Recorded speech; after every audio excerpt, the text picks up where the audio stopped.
আমার সর্বপ্রথম যেটা রিলিজ হলো দ্যাট ইজ বনলতা এক্সপ্রেস। অসাধারণ একটা অভিজ্ঞতা ছিল, সেটা শুটিং থেকে শুরু করে ইভেন এখনকার অডিয়েন্স রেসপন্স সহ। সবচেয়ে বড় কথা এখানে মানে এই এই মানুষগুলো থাকলে না, তখন আর শুটিং সেট থাকে না, ওটা অনেক বেশি ফ্যামিলি হয়ে যায়।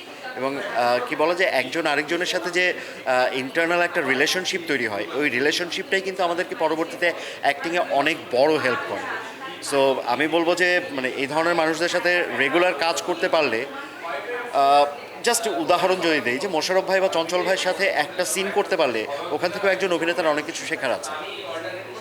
সো এই অপরচুনিটিসগুলো যত বেশি হবে, আমাদের দেশে তরুণ যারা অভিনেতারা আসছে তারা আরও বেশি স্কিলড হবে, আরও বেশি এক্সপেরিয়েন্সড হবে।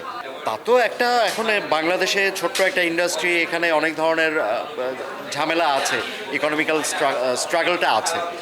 কিন্তু আমি এটা বলবো যে আমাদের বাংলাদেশের অ্যাক্টর অ্যাক্ট্রেসরা পৃথিবীর অন্য যে কারোর থেকে তার ক্যারিয়ার নিয়ে অনেক বেশি চ্যালেঞ্জটা নেয়। কারণ ফাইনালি যে আমরা হয়তো টাকাটার দিকে তাকাই না, অর্থের দিকে তাকাই না, কিন্তু আমরা আমাদের ক্যারেক্টারগুলো যেন মানুষের মনে থাকে ওই জায়গাটায় অনেক বেশি কনসেন্ট্রেট করি। কারণ শিল্পী হিসেবে ওই যখন আমি দর্শকের ওই ভালোবাসাটা পাবো একটা চরিত্র হিসেবে, তখনই আসলে আমার কাছে নিজেকে অনেক বেশি সাকসেস মনে হয়। আর বাংলাদেশে আমরা বাঙালিরা অনেক বেশি ইমোশনাল। সো দর্শকের একটা পজিটিভ রেসপন্স আমাদেরকে অনেক বেশি ইমোশনাল করে দেয়, হয়তো অর্থের কষ্টটা অনেকখানি ভুলিয়ে দেয়। সবার আগে যে চ্যালেঞ্জটা নিতে হয়েছে দ্যাট ইজ সাইকোলজিক্যাল। মানে নিজেকে আমরা তো মানে ইন জেনারেলি আমরা যেভাবে চলাফেরা করি বা কথা বলি, সেটার সাথে এই মানুষগুলোর কিন্তু কোনো ধরনের মিল নেই। কারণ এটা একদমই ইনার সাইকোলজিক্যাল একটা জার্নি, এবং সেটার জন্য একটা ক্যারেক্টারকে প্রপারলি স্টাডি করা, সেটার বিহেভিয়ারাল জায়গাগুলো প্র্যাকটিস করা, একটা মানে সিস্টেমের মধ্যে দিয়ে যেতে হয়েছে প্রত্যেকটা ক্যারেক্টারকে। আমার চরিত্র এখানে এমন একটা, সে হচ্ছে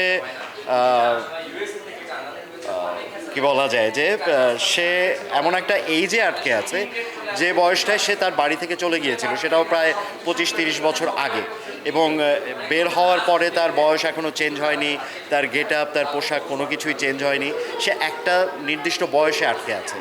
এবং এই চরিত্রটাকে সবাই দেখতে পায় না, এই চরিত্রটা সবাইকে দেখে, সবাইকে অবজার্ভ করে, সব ঘটনা সম্পর্কে সে ওয়াকিবহাল, কিন্তু এই চরিত্রটার সাথে মাত্র 2-3টা মানুষ যোগাযোগ করতে পারে।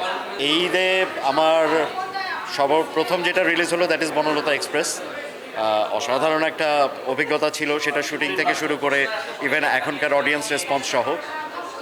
এবং লাকিলি গতকালকে আমাদের গ্রস সেল সবার থেকে হায়েস্ট ছিল, মানে সবকটা সিনেমা থেকে হায়েস্ট ছিল। সব কিছু মিলে মানে Banalata express is a different experience. And second চক্র, মানে আমি লাকি যে পরপর দুইটা খুব মানে মানসম্মত প্রোডাকশনে আমি ছিলাম, আমি পার্ট হতে পেরেছি। দর্শক ধন্যবাদ আমাদের সাথে থাকার জন্য। চক্র সিজন 2 চলছে আই স্ক্রিনে, অবশ্যই দেখে নিন, এবং কাইন্ডলি পাইরেটেড কপি না, তাহলে অনেক কিছু মিস করবেন। আই স্ক্রিন থেকে সাবস্ক্রাইব করে চক্র সিজন 2 দেখে নিন।